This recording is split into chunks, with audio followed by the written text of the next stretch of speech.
summer's coming up, we're going to be making some raised beds.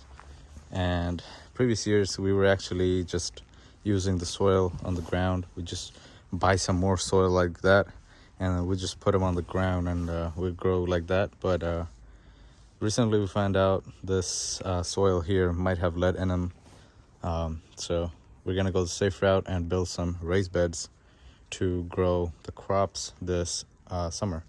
So what we did is we went to Lowe's and we basically found these 2x8x10, and basically these were, I think, $10 or something. It's probably the cheapest lumber in there somehow, and these are not pressure treated. Last time, summer before last summer, what we did was we did raised beds, but they were made out of fencing material. They were like those type of fence. I think I made a whole video on that. Each raised bed cost us like $5 to make. I know it was really cheap at the time. I think those were actually $2 or something, or $1 something per fence post. But now things are expensive. The fence post of the same ones are like $7, $6 each. So I think this is gonna hold up a lot longer, and it'll not have any of the chemicals that we had on the fencing post, because those are pressure treated. I think these are going to be way safer than what we have. Even then, we can't obviously contact the soil here, so I'm actually thinking of doing some landscaping fabric that we're going to be putting down here, maybe staple them up to the wood here, and then only thing that'll leach out is water. We'll retain our soil, and we'll keep a barrier between the soil underneath and the topsoil here. So we're going to be using the soil that's over there. Those are from Home Depot. They were on sale, $2 a bag, although they're dirt, expensive for dirt, but they weren't ever that cheap. So I got like 60 bags there. I'll bring some more, but that's what we're going to be putting on as soil here after we put the landscaping fabric on. Just wanted to show you guys how we did this. So we basically laid down, this is how I started actually, from this side. We used galvanized screws, T25 from Lowe's. We'll see them in the end there. I had two sizes. The longer sizes were used for like these kind of connection, where I just did like 3 here, and they just screwed in. This is, I think this was actually I think this is actually 8 feet. I'm mistaken. I think this is actually, we can actually see it here. I don't know, probably 8 feet. But basically I took the half of this post here and made this part.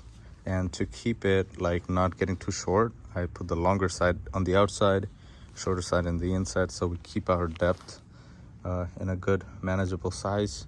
So I think this is actually either 4.5, well, 5, sorry, this would be 5 feet. If this is not 5 feet, this is 4 feet. So yeah, this is definitely 8 feet.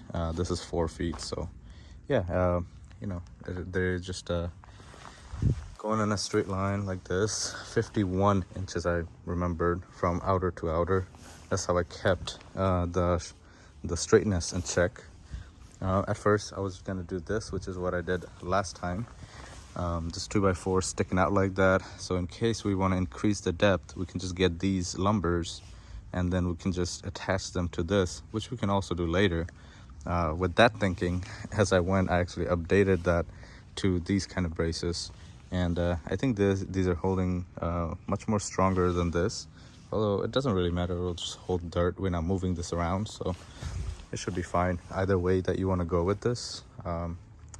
But yeah, there's definitely room for growth and depth, so that's something I had in mind. We're gonna go and basically we screwed down like from this to this in an angle way first to kind of hold them in place, and then these were braced up. As you can see, a lot of screws were used, 7, 8 sometimes, maybe more on this one, 9 on this one. So that's how I kind of went. And as I went, I actually kind of experimented with this. For example, this one looks very nice. It's the straightest one I got to do, because I did the top one first that braced down in a straight line, braced the actual wood down in a straight line, and then I just used these for support. So yeah, the top ones were the long screws, the bottom ones were the smaller screws. As you can see, I put more screws in there. This one I just used a long one. Basically, I'm using scrap wood, whatever I had around the house and the garage, to kind of, you know, put this together. As you can see, the ground is super uneven, so we're floating over there at that corner. So my brother was actually thinking about taking the cultivator out and kind of straighten this out and then put it down again. But I think when we put some landscaping fabric, we should probably be fine. We're also going to be mulching the outside and stuff, so it looks nice, just like the ones we did the summer before last summer. I'll leave a link of that video too, so you guys can check that out, what we did. But that one was seriously nice. This is the smaller screws that we used. You can probably see the size. It's kind of important to yeah, I don't have yeah, that's the, I don't know if you guys saw the information, but I don't know where the lid is. But this is 4 inches, so 10 by 4, number 10 T25 screws. And this I think is 3 inches or something. But they basically, I made sure that this one can go with like 2 of these, so I can, you know, use those and then like not go through the whole thing and then have like pokey things out. And like these kind of connection where it can go deep, I just use the 4 inches screws. So yeah, I mean, this thing is very secure. I did move it around to keep it straight. I kind of like measured from the garage out, it's 10 feet. So you know, I'm gonna be taking these out. We're gonna actually make a cabin over here in the back, or on the over there in the back, between the 2 big trees. That's gonna be a summer project, but because of that, I need an excavator going there. So I'm gonna keep a 10 feet gap here, so we can take vehicles in and out too. Maybe in the future I'll even like make a big kind of garage where we can wash cars and everything.